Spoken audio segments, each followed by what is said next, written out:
Hello everyone, welcome back to the channel literary corner.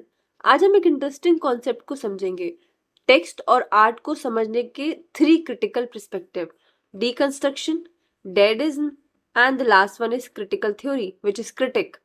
तो चलिए सबसे पहले हम बात करते हैं डीकंस्ट्रक्शन की। मैं आपको बता दूं, ये तीनों ही अप्रोचेस बेसिकली एक ही काम को करते हैं, जो कि है किसी ऑब्जेक्ट, टेक्स्ट या आइडिया को सेंटर से हटाकर उसे नए पर्सपेक्टिव से देखना।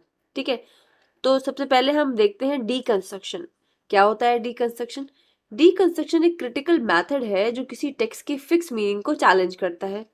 नॉर्मली जब हम सोचते हैं कि एक टेक्स्ट का सिर्फ एक ही क्लियर मीनिंग होता है, लेकिन डीकंस्ट्रक्शन के अकॉर्डिंग टेक्स्ट के अंदर मल्टीपल मीनिंग और कॉन्ट्रडिक्शन हो सकते हैं।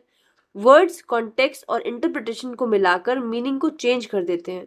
और इस अप्रोच का जो मेन आइडिया है वो ये है कि ट्रुथ एब्सोल्यूट नहीं होता, बल्कि कॉन्टेक्स्ट के अकॉर्डिंग वो चेंज होता रहता है। इसलिए रीडर को टेक्स्ट के हिडन अजम्पशन और अपोजिशन को एक्सप्लोर करना चाहिए। एग्जाम्पल से समझते हैं। अगर मैं आपसे बताऊं, आपसे एक वर्ड दूं इंग्लिश का, दैट इज बुक, तो आप मुझे इसका क्या मीनिंग बताओगे? आप मुझे बताओगे अ प्रिंटेड और a written bound together, a collection of pages written and printed bound together. तो मैं आपसे बोलूंगी इसमें एक और वर्ड आ रहा है रिटन, इसका क्या मीनिंग होता है, या प्रिंटेड का मीनिंग क्या होता है? तो आप इस तरीके से जो है वर्ड टू वर्ड जंप करते रहोगे, क्योंकि इस वर्ड का कोई भी फिक्स मीनिंग नहीं होता है। तो ये डीकंस्ट्रक्शन होता है। वैसे डीकंस्ट्रक्शन का मतलब होता है डिसमेंटल करना किसी चीज को। और बहुत ही फेमस एक थ्योरिस्ट हैं, जैक्स डेरिडा, उन्होंने इस थ्योरी को जो है इवेलुएट किया था। अब हम आते हैं डेडिज्म पर। हमारा सेकेंड लिटरेरी टर्म्स, ये एक अवांट गार्डे है और आर्ट और लिटरेरी मूवमेंट था जो ट्रेडिशनल आर्ट और लॉजिक को रिजेक्ट करता था।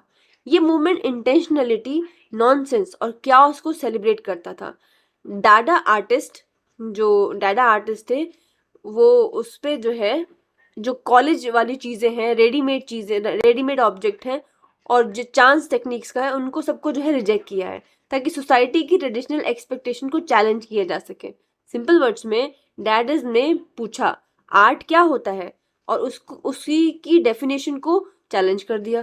तो ये डैडिज्म है। ठीक है, नेक्स्ट हमारा थर्ड जो है क्रिटिकल, हमारा जो क्रिटिकल थ्योरी है, लास्ट टर्म, ये अप्रोच टेक्स्ट और इंस्टीट्यूशन के अंदर जो चेक होते हैं, चेक हुए या सोशल, हिस्टोरिकल और आइडियोलॉजिकल पावर हुए, उन सबके स्ट्रक्चर को एनालाइज करता है। यानी एक टेक्स्ट सिर्फ लिटरेचर नहीं होता, उसके अंदर सोसाइटी के स्ट्रक्चर या पावर रिलेशन, सोशल स्ट्रक्चर और आइडियोलॉजी सब कुछ इन्वॉल्व होती है, और वही उसको सोसाइटी को रिफ्लेक्ट भी